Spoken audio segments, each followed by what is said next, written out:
You're listening to the AFTERBUZZ TV network, now the largest new media platform on the web, and your #1 source for after-show entertainment. Very good, Keith Johnson.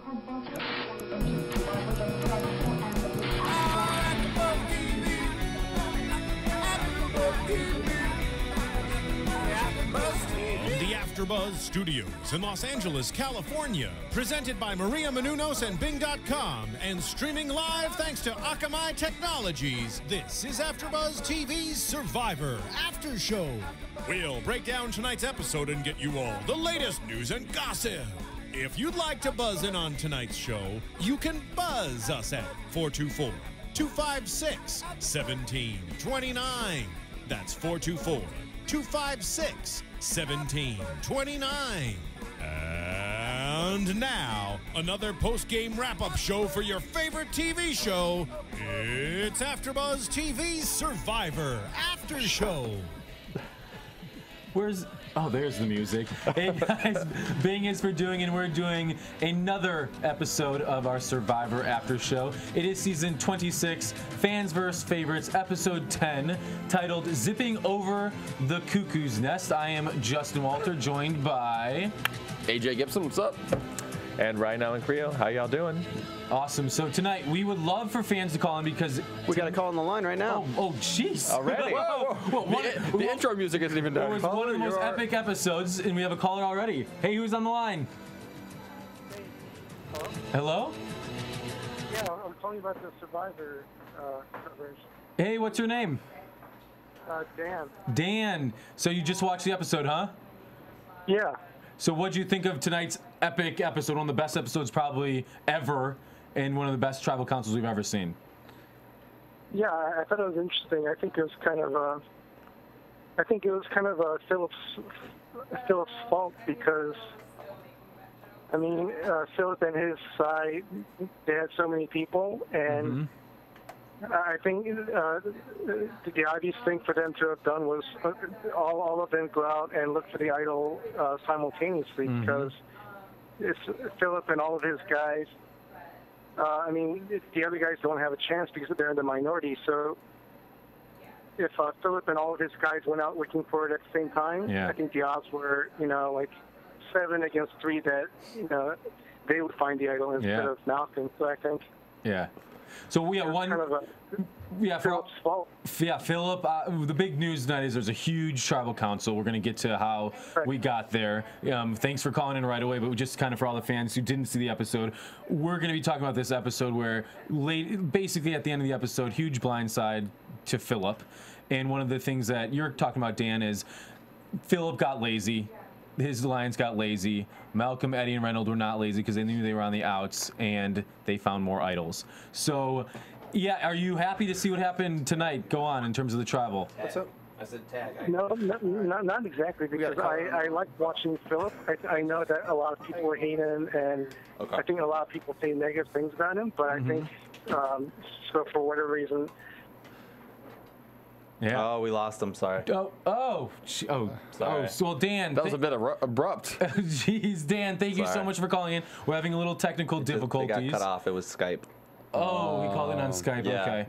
So fans, still call in. That'll get you. We definitely want you to still call in. Thank you, Dan, for calling. So, Dan alluded to the fact tonight's episode was one of the biggest episodes of Survivor. Yeah, and Dan's energy level clearly matched the excitement of the episode. Hey, AJ, stop that. I was going to fall asleep on the phone. Please. Which we are going to get to. Basically, the end of tonight's episode was epic in terms of this season and Survivor history. Leading up to the episode, we got to talk about so many things went on kind of leading up to where we got in terms of Tribal Council. The first thing, post-Tribal Council, we have everybody coming back. Last week, Michael went.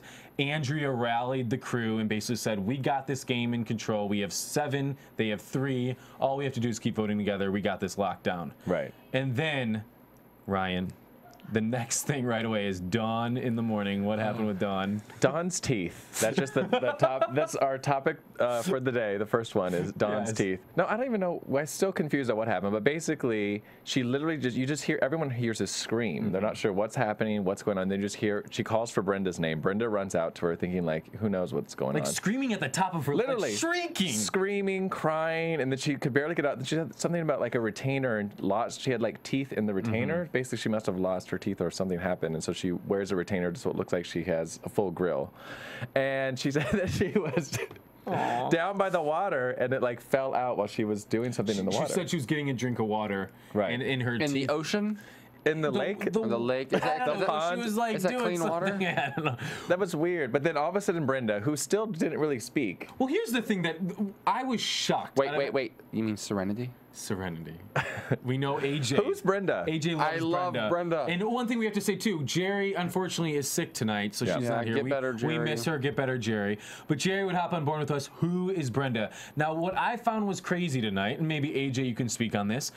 I was shocked that out of all the people that Dawn could call left in the game, that she called Brenda. I would have thought she would have called Cochran or Philip or Andrea. We don't see a Brenda-Dawn tight relationship or bond, but in her moment of despair, she calls Brenda. Right. Well, I'm calling it right now. I've been saying this all season long. You guys wait till the end of the season. Brenda's going to make it. She's going to be around. She's still here. And if you notice at the end during Tribal Council, when they were throwing around names, nobody said Brenda. No. Nobody's even come close to mentioning Brenda yet. Yeah. And so there's things that are happening that we're not seeing. Just like they've hidden the knee injury she's had all season long. We've seen bits and pieces of it alluding to it, but they haven't mentioned it at all. And like you said, when Dawn reaches out to Brenda of all people, well, there's something going on. Well, it kind of shows us that Brenda does have strong friendships and connections that we aren't seeing on the show. Right. Well, Brenda clearly isn't just sitting there not speaking like the 24 hours when there's not, they're not airing. I mean, it's only 42-minute episodes. You're bonding with people out there. They're having good times and everything else, but they don't air that because it's not good television. And also remember that a lot of winners of Survivor in the past weren't necessarily the most controversial or most exciting. You look at like Tina Weston, I'm like, obviously Colby gave her that, but I mean, she's a perfect example of somebody who ends up winning, who doesn't ruffle a lot of feathers the entire season. And think back over this season, what negative things has Brenda said? But here's the thing, Brenda has done this. The issue I have with it, Brenda, what has she done? She hasn't done anything. But sometimes that works. No. But Sophia. It gets to Sophia, a point. exactly. Not that long ago. She was part of an alliance, and obviously So is Brenda. She is, but she actually made moves. Brenda's done nothing yet, so maybe we'll see it. We're on episode 10. But here's the thing: I would bet you $100 right now, Brenda will not win this season. There is no development. Oh, I didn't say she's going to win. Yeah, but there's no development in her character at all this season. You can't have a winner in the first half of the season or 10 episodes that has no words, no development in the season. I'd say the same thing though with Sophia though. No one knew who she was in the beginning. Like you kind of didn't even bond her. Even at the end, you really didn't bond her. But that's when like her character sort of came out because she got emotional at the end. But like the whole beginning, like she didn't really say much either. And also, when you have a season like this, and this is why I think it's possible that Brenda could be in the finale or possibly even win. When you have a season like this with such big personalities all season long, because these favorites at the beginning of the season were all kind of like, but they actually kind of lived up to their names. I feel like Philip is kind of really just insane. Brandon earlier on, I think that Andrea is playing a really genius game right now. Cochran's witty. Malcolm's gotten cocky. Like there's so many big personalities that what would be the point of showing Brenda all season long if she's going to win? No, you want to utilize the characters you have while you have them and make the first half of the season heavy Philip and heavy Brandon and whatever else. I think I wouldn't count her out yet. You got to throw her a bone, and I think that she could thank Dawn tonight for a little airtime. Yeah, for sure, for sure. Because Dawn's the only teeth. other airtime, Dawn's teeth, she can be very thankful that she got some airtime because of Dawn's teeth tonight. Can I also mention, because you mentioned Brandon, that Brandon Hance and I have made up officially. Oh wow, that's good. Good for that. One thing that I did think, one thing that I thought was interesting about Dawn though, when Dawn's freaking out at that moment, she said, if I can't find my teeth, I'm going to pull myself out of the game, which I was shocked. Kind of ridiculous. I was a little bit shocked. I love Dawn.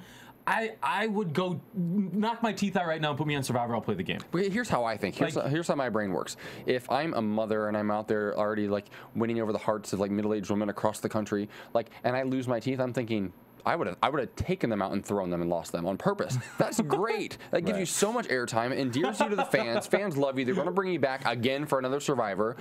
Somebody who can go balls out. I'm sorry, but kind of just be like that and be like, just proud of who they are, regardless of whether they have teeth or not. That could have won her a lot of fans. I'd also just say too that, I mean, as you can tell, right after that is that she was hanging on by a thread. So like that was probably, you know, pushing her over. Literally was just like gonna like push her towards the ledge. That was just another thing that just was irritating, devastating, and all the above. And I guess I've never been on national television, and you guys can speak to that in terms of, you know, when you are playing the game, you are thinking this is going to be seen by millions of people.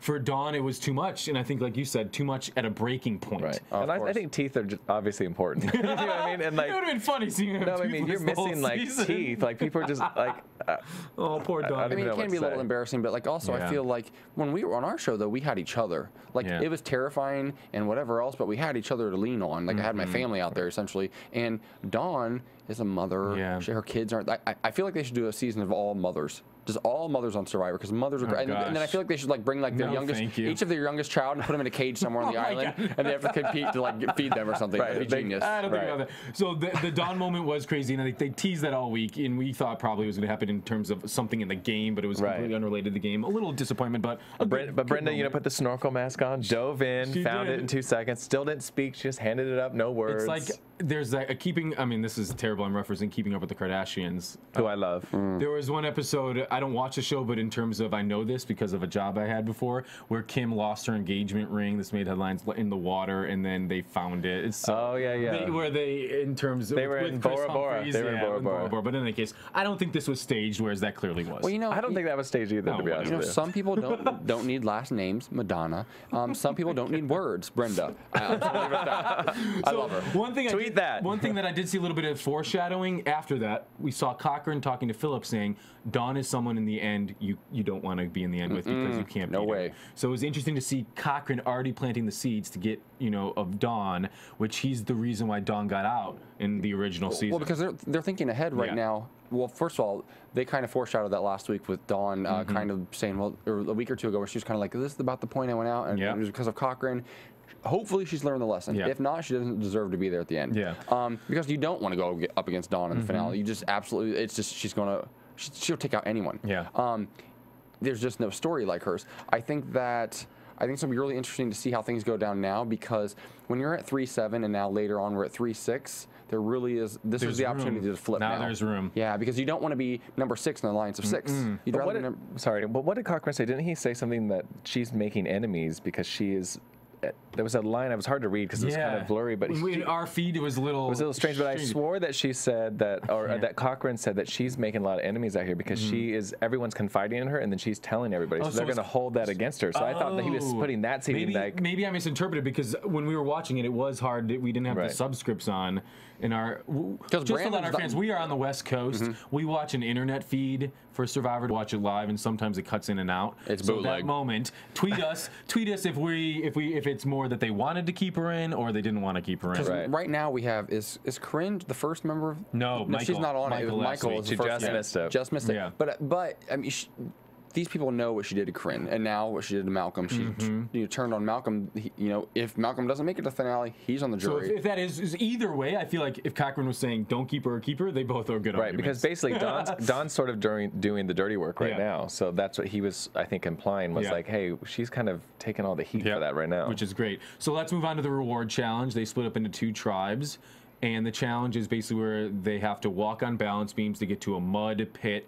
In the mud pit are pieces or balls and bags. Correct. And then they have to then dig through rice and go under this rice pit. And then once they're done, throw these almost like the bocce balls or what's that game in the ski shoot? Skee ball at the arcade. Throw those into like a basketball. I'm so good at skee ball, just so you guys know. I'm awesome. AJ's good at everything, clearly. Yeah, whatever. So in any case, we had Eddie, Malcolm, Sherry, Brenda, and Andrea versus Eric, Reynolds, Dawn, Cochran, and Philip. So when they went out, first thing we have is Malcolm goes out for his tribe, and then when he gets to the mud pit, he digs up all his pieces and puts them in the corner. They did this in his season. He's done that before, They've done that before. This whole challenge was a recycled bits of it. Recycled bits, yeah. And then Eric was the first one. He didn't do that, but then Reynolds saw Malcolm doing it. Reynolds caught up to Malcolm and made up so much time. Right. So basically, Reynolds' tribe kicked butt. They were and then Sherry definitely didn't help at all. Again, I mean, she was barely going across those beams. At this point, it's almost strategic just to screw up every time in a challenge, Sherry, because then no one's going to view you as a threat. Well, it's so weird because you look at her and she looks like she could be very dominant. Right. And and we recently, I met Denise for the first time, and she is so tiny. Is she? And she's so unassuming and so just sweet. And she's listening right now. Oh, we love Denise. She Call actually, Denise. Yeah, Denise. Hello, Denise. I love you. I miss you. She actually said that she's like, remember that time a few weeks ago when you messed up everything? That episode where I called it. What do they call it?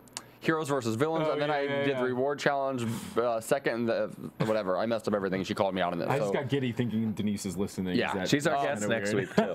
She's fantastic. But like to watch her last year or last season, she was such a beast on the show, and she's so tiny. She looks so built on the show. And Sherry looks like she should just dominate these challenges. And right, it's weird. I mean, she could barely go across the bounds. Yeah, and it was kind of obviously it got to a point where the challenge was kind of.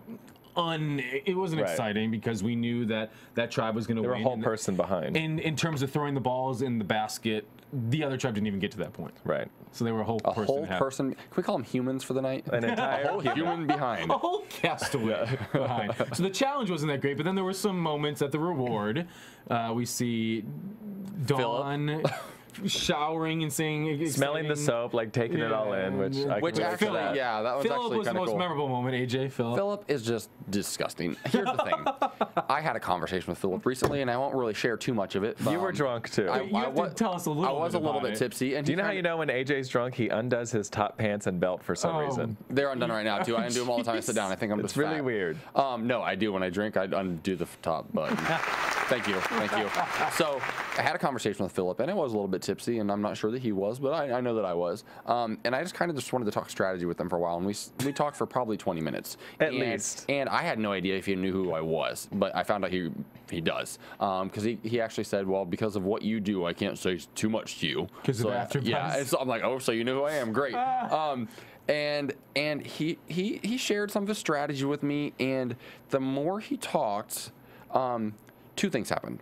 One, the more I believed that he believes what he's saying. Yes. I think he really does. I think he really believes his strategy, believes that it's genius, believes that his gameplay is one of the best in the Survivor history. On the planet, yes. So I respect that at least he really believes what he's saying. Yeah. On the other hand, he's batshit crazy.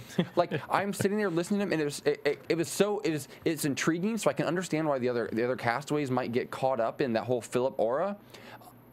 So I understand that, but I was just like, dude, you can't believe what you're saying right now. You can't really believe it, but he does. Yeah. So like, you can't not like the guy, but at the same time, though, I'm like, I would never want him to win.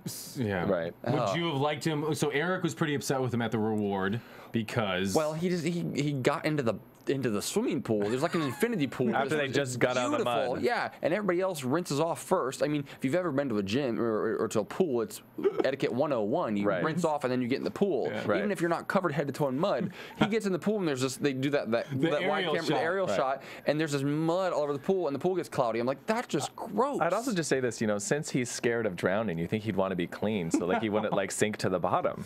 Gross. Yeah. Gross. And that we're going to talk about that in a second. That's just irritating to me on a whole different level. But it's like his lack of consideration for others. Yeah, tact, exactly. Yeah. Like I don't think he has it. And he in person he's polite and he's a gentleman, I guess.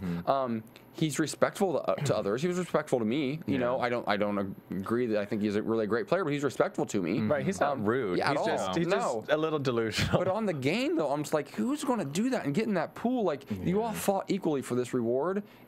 More so than Philip, and now he's it was muddy water. Ridiculous. I would say it's ridiculous, but I also just say at that point, maybe he just wasn't thinking. I mean, like he's like, oh, let's just dive in a pool. That's just what you've been doing for 28 days. You're not thinking, oh, I should probably shower or even realize how dirty you are, because at that point, you don't even you're just gross. You don't even realize how gross you are. Maybe that lack of thinking in those moments where he's not thinking is why he's now 0-2. Oh, jeez. Well, I'm just saying that's something I would probably do. Well, is and dive also in dirty. they're used to just jumping in the water after a challenge in terms of getting clean in the ocean. Right, So, that's what I'm saying. They're not at a resort. It might be out of habit, but in any case, one of the big things in terms of moving forward with Dawn, again, is she at one point says, I feel like I'm getting a little schizophrenic out here. Right. And Dawn has basically another meltdown where she's crazy. She kind of had a full tweaker moment. She's laying on the beach. Her eyes are this big. She's looking back and forth, getting completely paranoid. Because basically she said she hadn't slept in the past 3 days, like a couple hours. So and it's crazy because then there was a moment where they're all just sitting at camp and they're passing around coconut to eat. Dawn is on the outside, so you have Andrea inside with a few of the other people eating coconut. Dawn looks at Andrea and just says, like, I can't do this anymore. I need to get away, and freaks out. And Andrea's like, goes to Philip. What is she talking about? What is going on? She's on the verge. And Dawn is paranoid that this is the time of the game she went out last year, 28 days in, or not last year, her season, sorry. And she's paranoid that she's going to get blindsided. She thinks Andrea is going to team up with Malcolm, Eddie, and who am I missing? Reynolds. Because they're always hanging out. Because they're always hanging out, and that Dawn feels like out of nowhere she's going to get blindsided by Andrea. So she goes crazy. Cochran and Philip, they're all worried in terms of what is she doing? That's where this game gets so tricky, and that's where Andrea needs to be careful, I think, because I think in Andrea's mind, for the most part, she really is just trying to hang out with those guys to try to get information. And get votes when she's in the final tribal. But she needs to be careful that she's not hanging out with them too much, because then things like Dawn start to happen. People get paranoid and think, oh, God, she's going to flip. She's going to flip. Yeah. You know, so there's a very fine line. I think that Dawn, I adore her so much, and I don't know why I don't want her to win this season, because she keeps freaking out too much. And I'm a purist. It doesn't happen very often, but I like somebody to play the game wise, to play it hard. I think when Kim Spradlin, I think when she won, I think she was genius the entire season. I thought that last year, Denise, genius the entire season. I want a player like that. Yeah. And so far, you know, Brenda is all I can say. Oh, gosh. No, she's one of here's them. the thing, though. I don't think just because Donna gets emotional and she freaks out, I personally don't think that should negate her from a win. If she's still making these moves, she's still the one who is in control out of the game. I still think that if she got to the end, she would have a great argument and deserve. I would say to this point, she's probably made the biggest moves of anybody in the game. So I mean, I respect that. I don't know what it is. I'm not connecting. I agree in terms of the idea of last week. I was so in awe of Dawn, and it was like she is playing such an amazing game. She took that mentality and idea of what people thought of her, and she's spinning it around and using it to her advantage.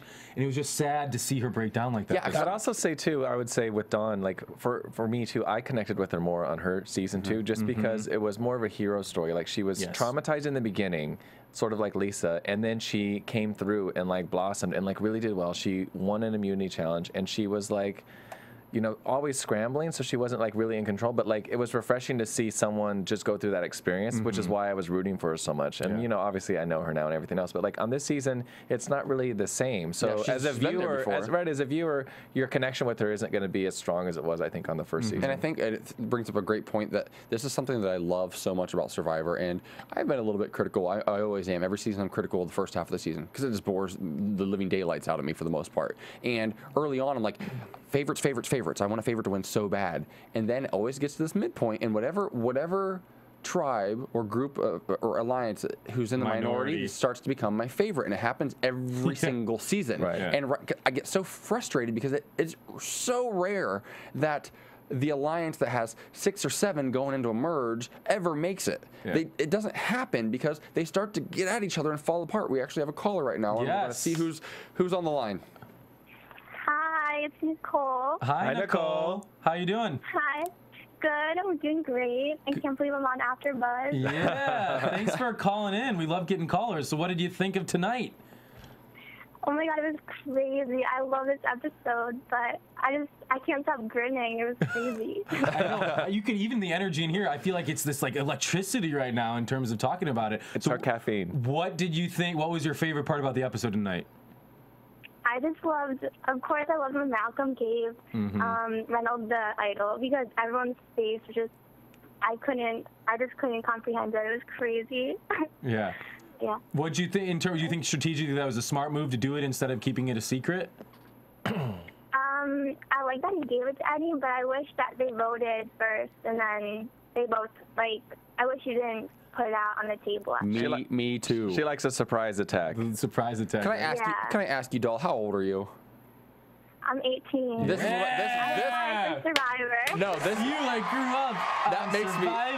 That makes me so happy though, because that's like the age almost. I think I was like 19 or so when the show first came on. I was 15. And I just love. Oh, you have to point out that you're younger than me. I just love that teenagers are watching the show after 26 seasons. That's awesome. So. Yeah. No, I've been watching since I was 6 years old. Oh my gosh. I took a break, but I came back. So. Oh my gosh. That's awesome. So now that there's this shakeup, who are you hoping kind of takes it? Who are you liking this season? I've always been a fan of Cochran. I just love Cochran. I think he's so smart. And he's witty. I'm always rooting for him. Yeah, he's funny. Are you liking the Three Amigos alliance with Malcolm, Eddie, and Reynolds?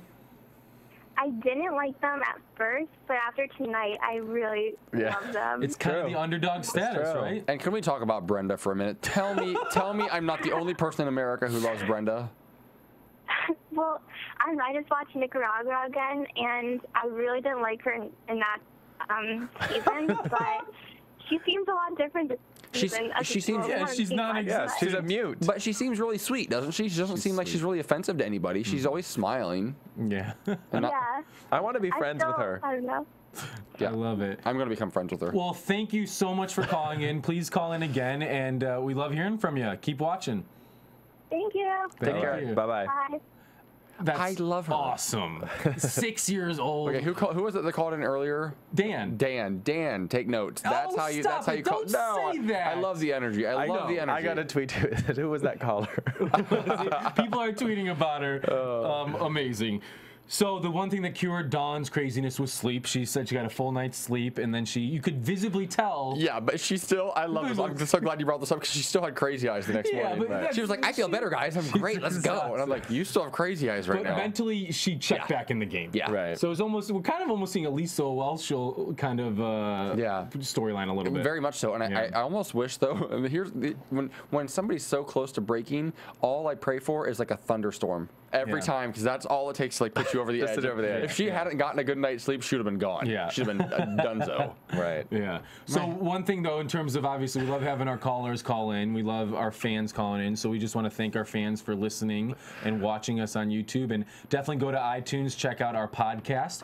Give us 5-star ratings. Give us your comments, what we can do to improve our show, who you want to see on the show, calling in or being in studio. And please give us all your feedback and comments on iTunes and YouTube. And we love hearing from you guys calling in. So please call in. And tell everyone you know about us. And continue to talk trash about Justin, because I will defend you. I will defend you. Yeah, whenever anyone makes a mean comment about me, Ryan defends them. Yes. He should be defending me. Also, I think it's funny. In all fairness, whenever I make any sort of disparaging comment about anything, you're always like, no. Be nice to everybody, AJ. Be nice to our callers. No. Come on. That's why they listen to us and watch us, because otherwise we're boring. I'm saying in terms of a caller, sometimes it's hard to call in. I get, people say on YouTube, if you read the comments, I really want to call in, but I'm scared to. That's because he doesn't answer the phone. He's in there like playing Angry Birds. And then hear AJ ripping them apart. How dare you? Right. In all fairness, I don't rip anyone apart until after they hang up. Yeah, okay. Just so we're clear. All right, so we get to the immunity challenge. Yes. Who wants to talk about the immunity? Well, what is the challenge? First of all, I just have to say that I would slaughter this immunity challenge. And I don't say that about very many. We need an AJ Slaughter soundbite every time he says something like that. We need to find something. This season's a good season for me, though. You say this about every challenge. No, this season I do, because I'm really, really strong in water. Okay. And I know that I would just kill this. Can we get a dunk take in here next week, please? To see how good AJ can. I want him to see how long he can hold his breath. He told us 4 minutes or 3 minutes. That was when I was like 12, though. Okay, all right. Let's find a pool and we'll film him for next week. Waterboard. No waterboarding. We don't condone that here at AfterBuzz. You must be a Republican. Oh, geez. Explain the challenge, AJ. So they had to. They were on these platforms, and they had to run across this a balance like a narrow platform, jump underneath the dock, pull themselves via a rope to the other side, pick up a ring and run a ring of life, and put it down on like a pole, sticking a post. Then they had to do it again. The first time they had to go, they were like 5 versus 5, I think, and they just had to get 2 rings on. The first 2 from each heat would advance on. Initially, I kind of made a bit of a chauvinist remark. I said this seems really geared towards men, and I think it ended up I don't think it was a chauvinist remark. Yeah, I think it's kind of true. I think. Not the comment. No, the challenge. It was geared towards men. I think that the way they did it was smart, because in the first rounds you only had to do it twice. That gives the girls a better chance, I think. Endurance-wise, the girls, it's just hard for girls. They don't have a lot of upper body strength, and to pull yourself out of the water wet when you're already exhausted after you just pulled yourself via rope underwater, I think it's asking a lot. But you actually would be good at this challenge because you're so tall. Yeah. And it's easier. Yeah. But I think Andrea did well. Andrea did do great, and so did Brenda. But they were no comparison for Reynolds and for when that challenge started, we all said a guy's gonna win this. It's either gonna be Eddie, Malcolm, or Reynolds. But it wasn't gonna be Philip. Why? Because he didn't even do the challenge. Let's talk about that. Which I thought was really strange, because he said he had some experience with a pond, which I don't even know what that means, but The challenge from last week, where he was underneath a grate, like the whole time, almost simulating drowning. That one and he had his hands up like this. That is way more. I remember we all watched it when it first showed it. We were all just like, oh my god, that would be traumatizing. Later on in the episode, he was talking about how in a pond he got stuck under a dock. Which that's just like. Yeah. It's like, so, what? I mean, it's a little bit weird. I think that he knew he was not going to do good at that challenge at all and didn't want to do it. I don't respect that though at all. I don't either. hate when people don't even give. just try. You never know unless you try. Yeah, and the thing was, in the middle of the platform, they had an open area, so if you got scared, you could go up in the middle. And just stop. what, 3 episodes or 4 episodes ago, he was saying how he could play in the NBA today,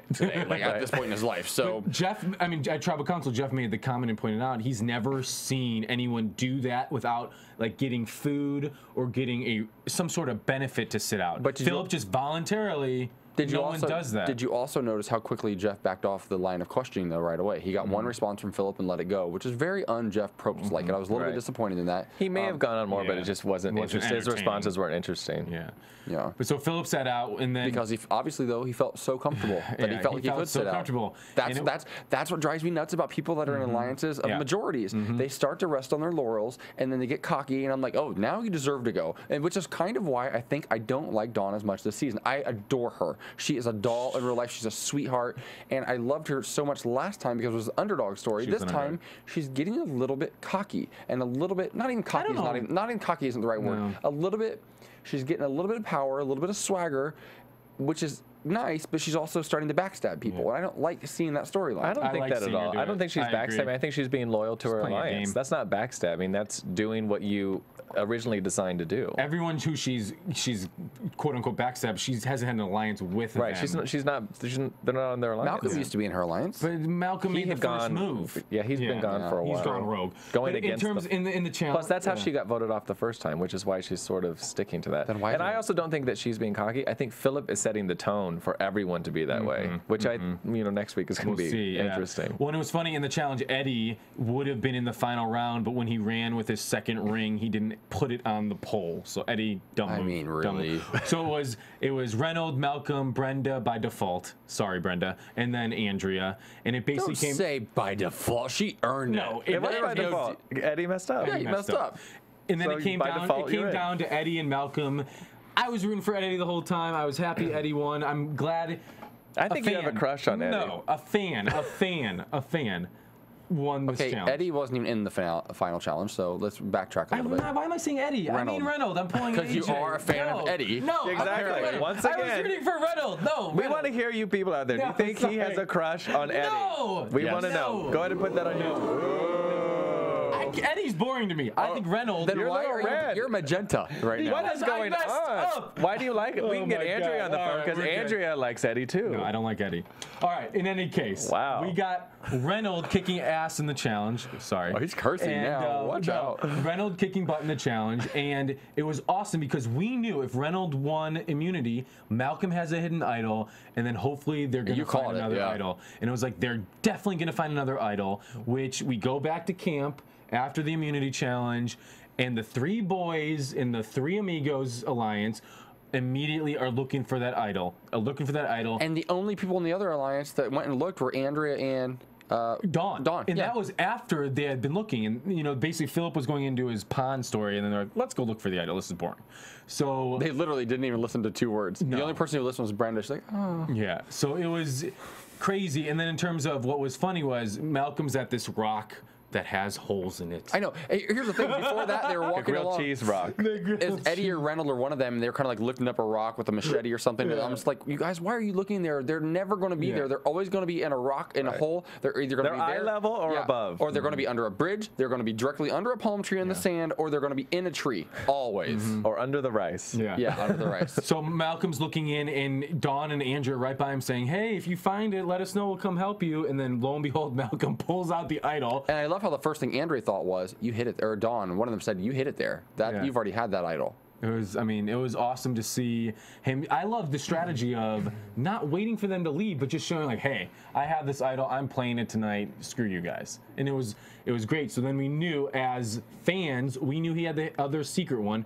So Eddie, Malcolm, and Reynolds have 3 idols. They're the 3 that are getting votes tonight. So going into Tribal Council, we knew that we didn't know. We had no idea what was going to happen in terms of what is Malcolm going to do with his idols. Right. Because initially I thought, well, Malcolm could just use his idol and still have a hidden one that nobody knows about. Which that's what he said earlier. Remember, he said, "I have it. The goal is to go through Tribal Council and not play it." I mean, that's what they had set it up for ahead of time. Well, and the Stealth RS Alliance, their whole plan going into Tribal was, we're going to split the votes.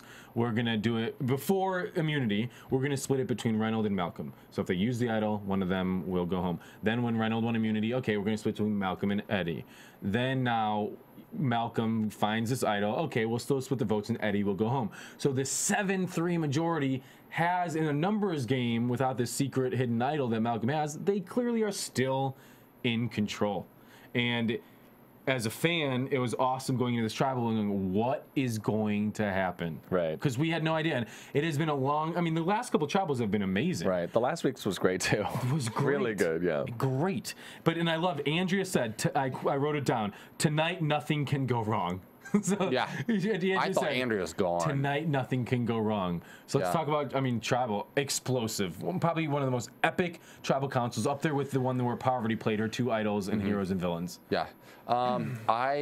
It's so crazy to watch because this is why I love Survivor, and this is why I still reluctantly come back season after season, even after the first half of every season is so dull it makes me want to like hang myself. But I always come back, and I don't condone hanging, by the way, but I always come back because these nights make it so worth it. I was trying to run the scenarios in my head, and you could see everybody else doing it. As soon as they all found out there were 3 idols, everybody started doing math there, and you even saw Cochran. Voted off last week. Michael going like this, like trying to count on his fingers, and Brenda was doing it. Brenda said Andrea's name 3 or 4 times. Which was crazy. Flat out just said Andrea. Yeah. Right. And that was the only name I heard, actually. But she kept saying it. I was like, That was honestly when we saw Andrea looking at Dawn and saying, Andrea. Brenda's, like you said, I'm going to give her a little more credit now, seeing her throw out at Tribal Council, Andrea, who in my opinion is the top dog in that alliance. So I think it would behoove Brenda to pull somebody and switch next week. She has to. Because you're not going to sit on that alliance anymore and be like, I try to throw you under the bus. In terms of what I was a little surprised, though, in terms of the idols, was like our caller, I didn't think Malcolm was going to show it and basically, earlier in Tribal Council, he goes, I have the 3rd idol, or I have the other hidden idol. Here, Eddie, here you go. We are safe. One of you is going home. We're voting for Philip tonight. Right. So it was almost this kind of like intimidation factor of, now let's watch you guys finally scramble in front of our eyes at Tribal Council. It was a full show that they wanted to put on. Do you think strategically it would have been better to keep it a secret or to do that kind of full show?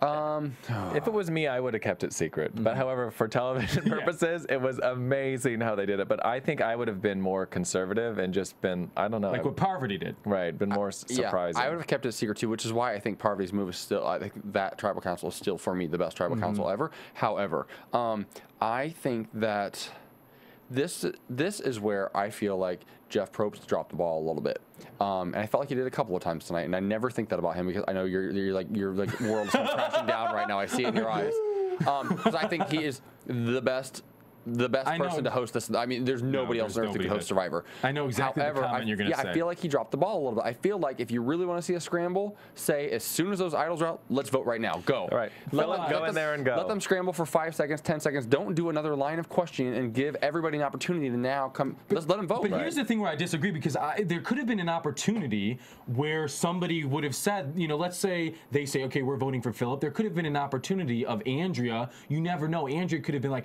I think they're lying.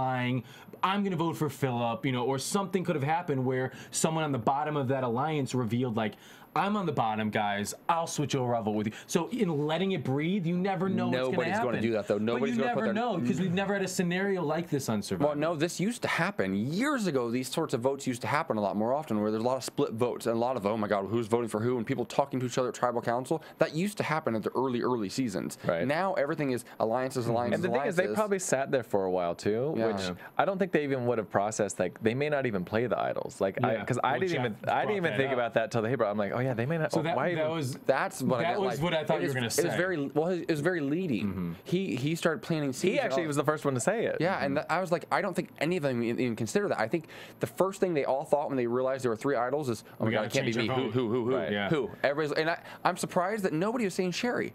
Right. Isn't that because odd? what happens on these sort of shows, as you know, is that you go in there with this plan, and when the plan doesn't work or something happens, and you're under pressure, you literally cannot take a breath and calm down because they're in complete freak out mode. And that's when you get the vote. But we would have probably saw like a bunch of different names. That's also how I know that Brenda's in it to win it. She did very like that. She was right in it because she plays this really like under the radar sort of because that's what I can't listen to all this Brenda love. It's so I true can't either. I can't do it. It's so true though because do it. Okay, how many times do we talk about Boston Rob and Russell who weren't even on the season? I think it's fair to talk about somebody who is on the season. No, that's not us. It's them. That's Philip. But we give it airtime. I think that Brenda. You just got a full read. I do. I think that Brenda the first time around played a very aggressive game. Yes. And she played aggressively a little bit too soon. She could have gone further, and I think she knows that. I think she came back here with every intention of winning. Like I've said so many times, I don't think a lot of people really, really expect to win when they go out there. They want to make it to the jury. They're going to make it to the final 3, whatever. I think Brenda's out here with every intention to win, and she's playing nice girl, and as soon as she had an opportunity, Andrea, she went right for the head of the dragon. I love that. This season, a lot of people do want to be there and do want to win. No, there's a difference. No, you're not. I think a lot of people think that they can. I don't believe that. Oh, I think a lot of them really. I think Andrea does. I think Malcolm does. I think Andrea does. I think Malcolm does. And then maybe Brenda. I don't think that Dawn thinks she can win. I think she wants to do better. Because all she's thinking now is do better than last time. Do better. That's why she freaked out. A lot of people, they're not in the right mindset. And a lot of these new people, I think they're thinking, we don't have a chance to win. Get far enough where we get a second chance someday. Think about all the tribal councils we've had up into this point in this season and how every tribal council, Reynolds and Eddie go in thinking they're on top and they're going to come out on top. And finally, hats off to them, they came out on top. Amen. I can't wait to watch the episode again, to be honest with you. Yeah, it's going to be I'm starting to like Reynolds a little bit. I think Eddie's just boring as can be. But Reynolds is I like just Eddie. so I like Reynolds too. Yeah, Reynolds great. I think one thing that was interesting too is at Tribal Council, Jeff Probst said to Cochran, who went to Harvard, he wrote thesis papers on the strategy of Survivor. He said, Cochran, you're a fan of this show, you've watched this, you've written papers about this. Where is your head at right now? And Cochran was just kind of like, I can't even tell you. Well, he was like, the fan in me feels this way. The player in me feels this way. I think that's so cool because, this is one of the things, and this is where it can really be to your detriment if you're coming back as a favorite. You've already done it before. Now we see it happening with Dawn. We see it happening. They're getting to a point where they all know what it feels like to be around this area. They also know what it feels like to fall apart and to get backstabbed around this time in the game. Whereas the other players early on in the season, we felt like they were really at a disadvantage, but they've got their bearings now. They understand the game enough, but they're still here. They're the best, 3, I guess, of the original new people, or the new humans. So I think they finally got their bearings a little bit, and now let the veterans scramble a little bit. I'm going to throw this out there. I think that they did an amazing job, the 3 Amigos tonight. I do, though, think that they may have made a mistake in not going for Andrea. I think Andrea is the strongest player in that alliance. Even though Philip does have a lot of control, I don't know. I feel like taking Andrea out would have been a bigger, better move. Andrea's way more intelligent. So much smarter. And that's why last week they tried to go after Andrea. Well, here's the thing. When they wanted to make their huge move last week, who did they go after? Andrea. So I don't know why did they go after Philip, because they thought maybe people would jump on board with that, which Eric actually did. No, they literally just went for Philip because they can't stand him. That was the only reason. They had no real strategic value to it. I think there was some strategy to it too, because they know, and here's the thing about Andrea. They could get her. That they could get her to flip. The girl. And they said he just messes up the juju at camp or whatever it was they said. He deflates situations. He makes it less fun. We just want to have fun. And that's a strategy. Those guys, they're likable. They're all fun guys. Right. I think that, and also you went after Andrea last week. You don't necessarily want to go after her 2 weeks in a row. Here's the thing though. She already knows they went after her. She's not going to forget that. Andrea is too smart to team up with them. I think she has been. I think she's not going to team up with them. She's been the biggest surprise of the season for me, because she's the only one I actually disagree. know. Look at my tweet from before the season began. Predicted Andrea, because if you look at kind of historic, she's the poverty of this season. On her original season, she was the flirty girl who didn't necessarily went far, but didn't make the moves because she was brought down by other players. She had Matt and Boston Rob in her season, where she didn't get to fulfill her game. Right. She was so strategic in her season, but she kept making moves because of these guys bringing her down. Whereas she, in my opinion, is this season's Parvati. Yeah, I think this season's Parvati. I think it's a fair assessment, because I mean, Parvati took a while to become Parvati. I thought. In my tweet, if you go back to it, I thought Brenda... We're not reading your old tweets. I thought Brenda was going to... I don't read your new tweets. I thought... Yeah, what's your nobody Twitter does. name? I have like 20 2 followers. But I thought Brenda was going to be the Amanda to the Parvati, which didn't happen. Yet. We're on episode 10. Calm down. Everyone just needs to breathe. But I think maybe the one piece that you were saying is maybe they did keep Andrea because in terms of Andrea and Philip, who do they have more of a sway or could maybe turn? They think maybe Andrea because they flirt and hang out with her and they don't care about Philip. But Andrea's not going to. And also, there was probably a part of these guys that's thinking, screw it. We're going to play this epic play right now, and one of us is going to be here next week. Let's have fun for a little bit. Right. Let's get rid of Philip. Let's just have a moment. Yeah, why not? Which they did. Because this is going to be a great week he's for them. arrogant and annoying, and that in and of itself is worth $1 million. Well, and we see in the preview for next week, we see them trying to talk to Sherry to get Sherry to flip, and Sherry makes the comment of, you know what, if you can't beat him, join him. So it could be interesting to see if Sherry maybe wiggles around or makes a or move. if she was just being led on at producers. Yeah, but the one thing I saw on Facebook too is that Eddie, Reynolds, and Malcolm, they all flew to the same city to watch this episode together. So they're all like the they're three like amigos. three buds in real life. Yeah. Huh? Okay. That's kind of cool. Yeah. Which makes me think that they might stick around a little bit longer. The tough thing about them, though, even though they are the three amigos, is they're the 3 strongest guys out there, which clearly they have this tight alliance now. They're physical threats. They're strategic threats. They just have such an uphill battle, I think, going in. Yeah. Okay, so let's look at this then. Why, if you're in that other alliance, why would you flip? You wouldn't. No, I don't know. I wouldn't. Who has the most to gain from flipping from the other alliance? Eric and Brenda. And why wouldn't they? Because they'd still be a two minority in a 3-person alliance. They're still almost going to be in the same because spots. it's like pockets of 3. You have, well, I don't know. I feel like you still kind of, you know. I think they also think that no matter what, like Malcolm, that they're so strong that they're never going to win a challenge against them too. Yeah. I think next week one of those 3 is definitely gone.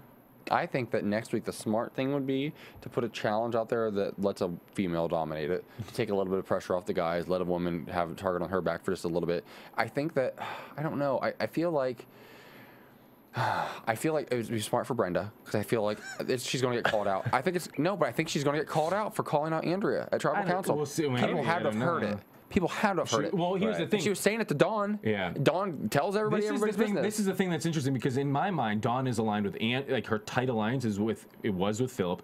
It's with Cochran and Andrea.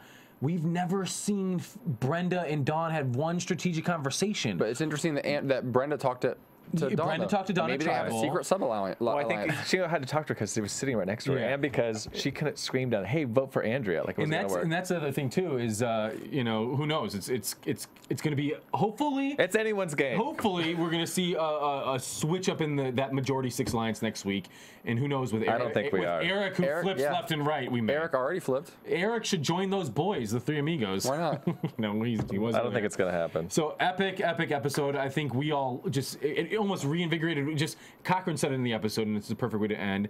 After 13 years of Survivor, this is still why I love the show. 100% agree. Right. If you could have heard us screaming during the viewing room, the neighbors probably heard all us. Across America, everyone was screaming. One of the best tribal councils ever. And all I just gotta say, one of the amazing. Episodes. Keep it up. This is 26. Keep it up, Brenda. Keep it. Again, I just have to say, you didn't hear her say Andrew. They had to put it in subtitles. You couldn't. I love it. Right, we got to get out of here. Enough. So thank you guys for joining us. And AJ, where can people find you? You can follow me on Twitter at _AJ Gibson. Check out my website, ajgibson.tv. I love you, Brenda. And you can find me on Twitter and Instagram at Ryan A. Carrillo. And just so you know, just so you're all jealous of me, I'm hanging out with Andrea right after this tonight. Oh, wow. You can find me at Justin F. Walter on Twitter. Thank you guys so much, and keep watching. Later. From Bing.com, executive producers Maria Menounos, Kevin Undergaro, Phil Svitek, and the entire AfterBuzz TV staff, we would like to thank you for listening to the AfterBuzz TV network. To watch or listen to other after shows and post comments or questions, be sure to visit AfterBuzzTV.com. I'm Sir Richard Wentworth, and this has been a presentation of AfterBuzz TV. Buzz you later. The views expressed herein are those of the hosts only and do not necessarily reflect the views of AfterBuzz TV or its owners or principals.